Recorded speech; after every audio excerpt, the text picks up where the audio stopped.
Welcome to The Local Lens, the podcast that brings the South Dakota community together. I'm Jamie Forrest, your host and your local realtor, here to showcase what makes our region a fantastic place to live.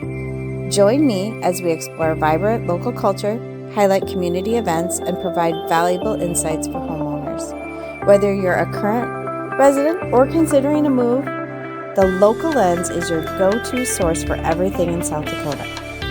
Let's discover, connect, and thrive together. Welcome to the show. Hi, welcome. I'm Jamie Forrest with The Local Lens. I'm happy to introduce my guest today, Beau Braunger from the Sioux City area. He has over 16 years experience in commercial real estate, so I'm excited to learn from him today. He is a senior associate and also the president of the management division with NAI United. He's the company's property management guy, and so he has all kinds of experience that he's going to tell us about. He's involved in selling and leasing of all types in the commercial world. So a very diverse client base. He's a skilled negotiator with extensive experience in representing buyers, sellers, and investors in the commercial real estate world. So you get to work with all kinds of people. So I'm excited to hear about your knowledge in that realm. So welcome to The Local Lens, Beau. Thank you. Yeah, so let's just get started just talking about you. So what inspired you to pursue a career in the commercial real estate world, and how did your background that you had lead you down that path? Well, I suppose I got started when my dad was entering retirement. He had sold his distribution company at the time, and I decided to get into commercial development. So out of curiosity, I sat in on a few meetings with him and his commercial broker at the time, and was really intrigued on how the negotiations worked, how they're able to track down these commercial users and place them within these assets. And that following summer, I became an intern here, which was then United Commercial, now NAI United, and I've never looked back. Awesome. So you've been in the industry now since 2006, approximately. Can you tell us a little bit about how things have changed, how things have gone to maybe what we call old school to some of the new innovative things with technology that you're using to create the impact in the real estate work that you do? Yeah, when I first started, a lot of the guys that had been in the business for a long time had the credentials of a CIM and or an SIOR. They appeared to me to be quite successful and knew exactly what they were talking about throughout my conversations with them. So I thought I should probably get involved in that educational process. So in studying and getting my CCIM, which was 4 one-week courses taken all throughout the country, as well as a compilation of production that you have to turn in, and following that and staying involved throughout my tenure, they have also kept up with all the technological advances, offering different tools that you can offer to your clients on how to better study their asset for either acquisition or disposition. It's been a very useful tool and networking environment throughout my career. Oh, definitely. That's one of the biggest things that your investors are probably asking to have you help them. So what would be the biggest advice that you have for some investors or even seasoned investors when they're looking to maximize that ROI with those tools that you use to help them figure things out? Well, I would state that if you're obviously looking to either invest some funds or to go ahead and dispose of an asset, that you seek out a person that truly specializes in commercial brokerage. One thing I've learned throughout my career is there are terrific residential and multifamily agents out there that know the process and the market very well. And then on the other side of the coin, there's guys that only study the business side or the commercial side of that. And those are going to be the ones that will help you with either selling your business or purchasing an asset and then backfilling it with users to help protect your investment. And you should really take the extra time to search out that specific agent. Oh, I agree. I have very minimal experience in the commercial world. So I go to some of my partners, definitely refer them off to those. So I agree. Yes, I specialize more in the residential aspect of it. So what tips do you have for somebody looking to buy or sell commercial real estate? What are some of the things if a seller was wanting to sell their business, what things do you do to prep them to get top dollar for it? Well, it's the tip I would probably give them is when you visit with an agent is not to share with them. And I always tell my clients this, if they're coming to me saying, hey, Beau, I'd like for you to sell this single tenant net lease asset that I've got, and I'm going to 1031 it or upleg it into another piece of property that's either closer to me or another opportunity that they've come across. I always tell my client, don't tell me what you want for it. Don't tell me what it appraised for. Let me dive in with a totally independent lens and tell you what I think the market could bear first. And then from there, you can tell me, okay, either you're crazy, Beau, because of X, Y, and Z. Here's what the appraiser said, or here's what I really wanted because this is what I think it's worth, and here's why. But that leaves you to your agent won't then be incentivized to tell you what you want to hear as opposed to what you need to hear. Right, right.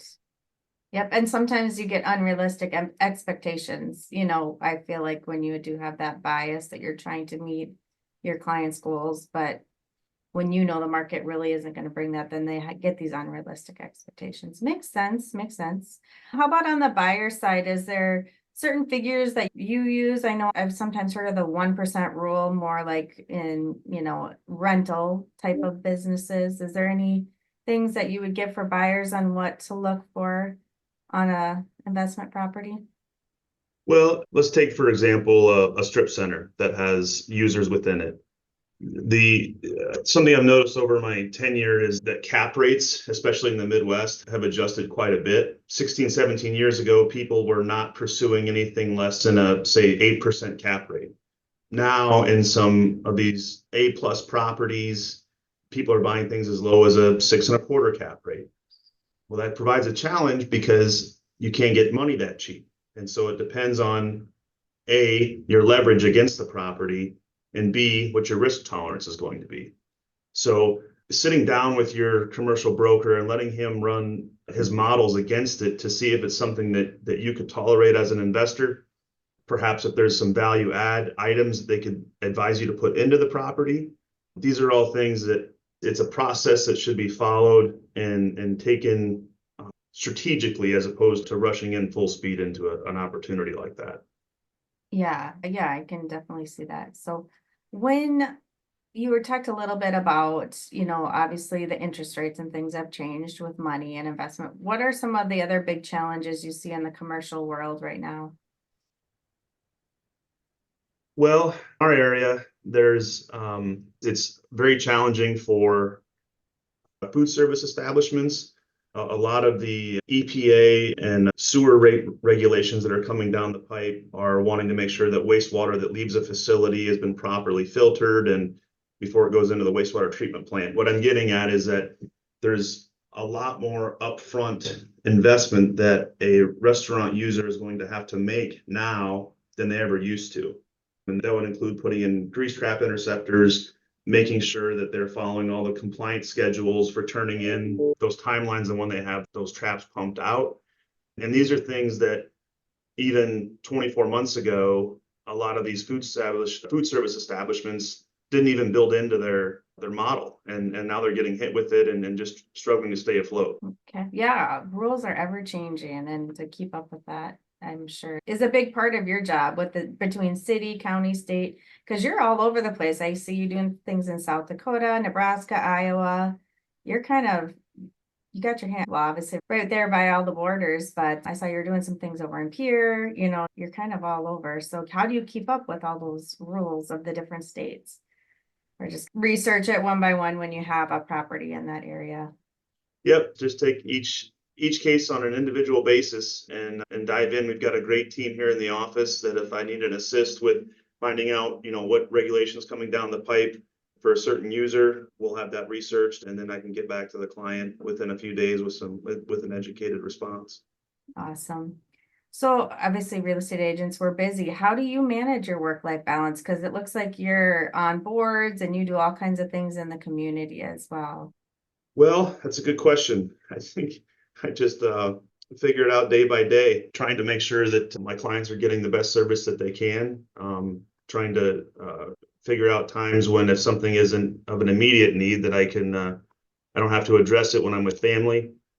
And I really didn't read any books on how to properly do it. But as long as everyone in my family's happy and my clients continue to stay with me, that's a good sign. Oh, absolutely. Absolutely. So what are your long-term goals in your real estate career? Where do you see yourself going here in the future? Well, I really enjoy what I do. I'm very fortunate in that aspect that come Sunday afternoon, I'm really excited for Monday to hit to get back and hit the phones and see what the market's doing and see where the opportunities are.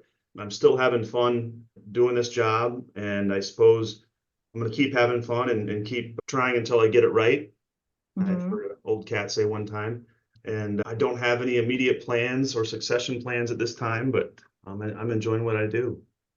That's good. That's all I can do for sure. So can you tell us a little bit about, obviously you're having fun, you're loving it. What do you love most about the job? And then what advice would you give any new agents or property managers out there?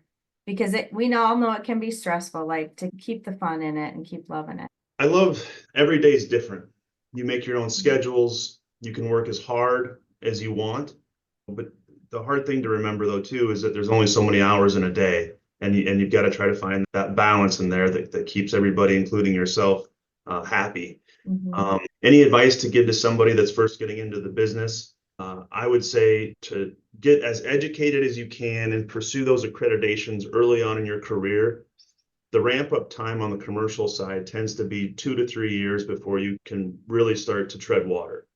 You're going to be on the ramen diet for the first 18 to 24 months, chasing those larger deals. They don't happen as often, but they do tend to, pay rewards there in the end. So while you have that time and you're still out there scouting and cold calling, I would seek out those CCIM accreditations, get to know the guys in the network, attend those social functions and find out who's doing what deals and just be a sponge to those guys.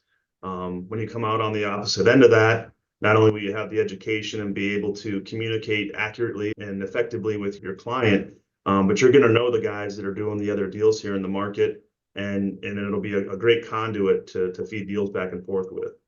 Oh, absolutely. I think that networking is very important all over the United States. It's just kind of fun to hear how different it is, South Dakota compared to different areas. Do you notice any major differences between the states when you're doing deals? We can be in all three states here within 6 or 7 minutes. And the South Dakota side, in our, I guess, immediate market, there's a lot more office and medical users here in this area.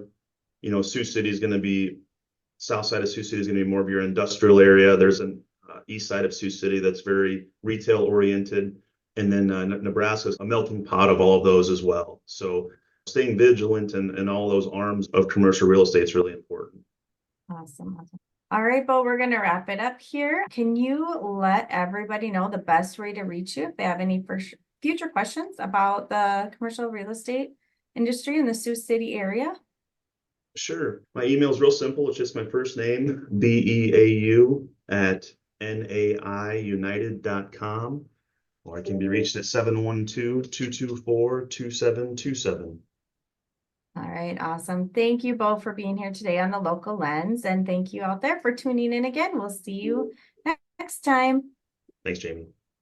That wraps up this episode of The Local Lens. Thanks for tuning in and exploring South Dakota with me. Don't forget to subscribe, rate, and leave a review to help us reach more listeners. Stay connected with us on social media for updates and more community highlights. Until next time, keep discovering, connecting, and thriving.